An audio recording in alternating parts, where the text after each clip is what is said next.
ঘরে ফেরার সম্ভাবনা উজ্জ্বল সুনিতা উইলিয়ামসের। বুধবার নাগাদ পৃথিবীতে ফিরে আসতে পারেন সুনিতা উইলিয়ামসরা। এই সম্ভাবনা জোরালো হচ্ছে, তার কারণ ফ্যালকন রকেটে ত্রুটি সারিয়ে স্পেস স্টেশনের পথে ক্রু 10 স্পেস স্টেশনে পৌঁছলে তবে সুনিতাদের নিয়ে রওনা দেবে ক্রু 9। 9 মাস ধরে আন্তর্জাতিক স্পেস স্টেশনে আটকে রয়েছেন সুনিতা উইলিয়ামসরা।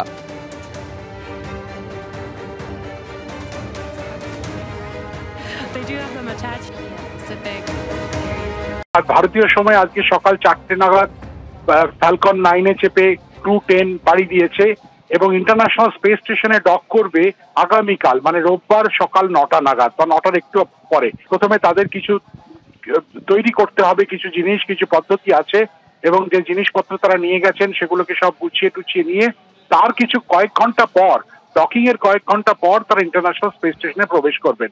তখনই দেখা হবে ইন্টারন্যাশনাল স্পেস স্টেশনে থাকা এই মুহূর্তে 7 জন মহাকাশচারীর সঙ্গে, যার মধ্যে রয়েছেন সুনিতা উইলিয়ামস এবং বুচ উইলমোর।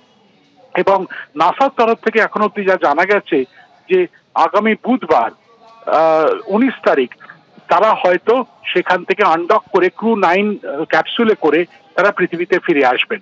এই ফিরে আসতে কতটা সময় লাগবে এই মুহূর্তে কেউ জানে না। মনে রাখতে হবে যাবার জন্য সময় লেগেছে প্রায় 28 ঘন্টা, সুতরাং ফিরে আসতে তাদের কতটা সময় লাগবে জানি না।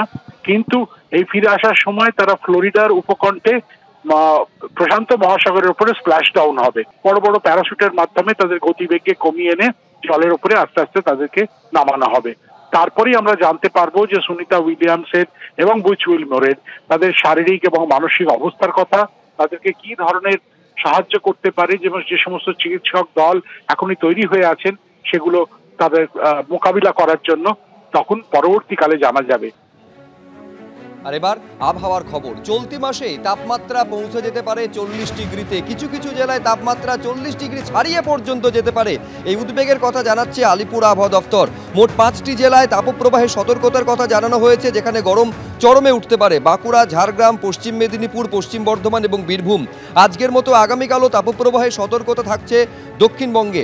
কলকাতা সহ দক্ষিণবঙ্গের বাকি জেলাতেও কাল তাপমাত্রা স্বাভাবিকের তুলনায় 3 থেকে 4 ডিগ্রি বেশি থাকবে। বুধবার হাওয়া বদল বঙ্গে, বৃহস্পতি এবং শুক্রবার বজ্রবিদ্যুৎ সহ বৃষ্টি হতে পারে দক্ষিণবঙ্গের সমস্ত জেলায়। উত্তরবঙ্গে দার্জিলিং, কালিম্পং এবং আলিপুরদুয়ারে আজ এবং আগামীকাল বৃষ্টির সম্ভাবনা রয়েছে। আর এইবার আপনাদের সামনে রাখবো জাতীয় নির্বাচন কমিশন। আপনারা জানেন যে 3 মাসের মধ্যে যাবতীয় ভুল সেটা ত্রুটি শুধরে নেওয়ার একটা বিবৃতি জারি করা হয়েছিল জাতীয় নির্বাচন কমিশনের তরফে। এইবার 18 তারিখ বা মঙ্গলবার জাতীয় নির্বাচন কমিশনের তরফে বৈঠকে ডাকা হয়েছে কেন্দ্রীয় স্বরাষ্ট্র সচিব এবং আধার বা UIDAI এর সিইওকে।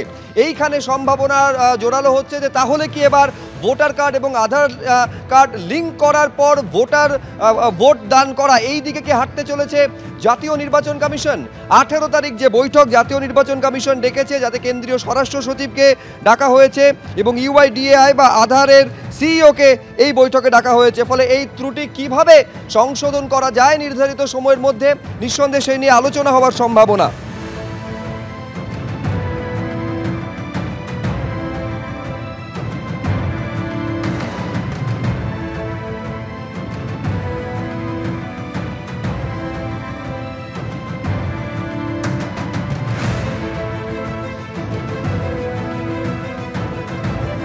আপনারা জানেন ইতিমধ্যে বিজেপির তরফে প্রায় 17 লক্ষ ভুয়ো ভোটারের একটা তালিকা জাতীয় নির্বাচন কমিশনের কাছে জমা দেওয়া হয়েছে।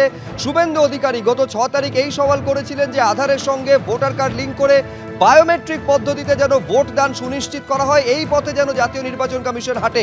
ঠিক কি বলেছিলেন সেদিন শুভেন্দু অধিকারী, দেখুন। ভুয়ো ভোটার তো ওরাই তুলেছে। আমি তো প্রথম থেকে বলছি পশ্চিমবাংলায় একমাত্র সমাধানের পথ হচ্ছে আধার এপিক লিঙ্ক করে রেশন দোকানের মতো বায়োমেট্রিক করা। এবং এখানে 600 কিলোমিটার বর্ডার এলাকাতে ফেন্সিং না থাকার জন্য রোহিঙ্গা মুসলমানদের ভোট সবচেয়ে বেশি। শুধু মালদা জেলার হরিশ্চন্দ্রপুরেই কয়েক হাজার ভুয়া ভোটার ধরা পড়েছে, যারা বাংলাদেশ থেকে এসে মালদা জেলাতেই গ্রাম পঞ্চায়েতের প্রধান হয়েছে তৃণমূল কংগ্রেসের। অর্থাৎ নির্বাচন কমিশন নিশ্চিতভাবে তাদের উচিত। আমরা তো লোকসভা নির্বাচনের আগে 16 লক্ষ ডবল এন্ট্রি নাম দিয়ে এসেছি। যাদের যে কোনো একটা জায়গায় ভারতবর্ষের নাম থাকা উচিত। এবং পুরো মেশিনারিটাই তো রাজ্য সরকারের হাতে, block booth level officer BLO থেকে ইলেকটোরাল রেজিস্ট্রেশন অফিসার ইআরও পুরোটাই তো রাজ্য সরকারের সেটআপে।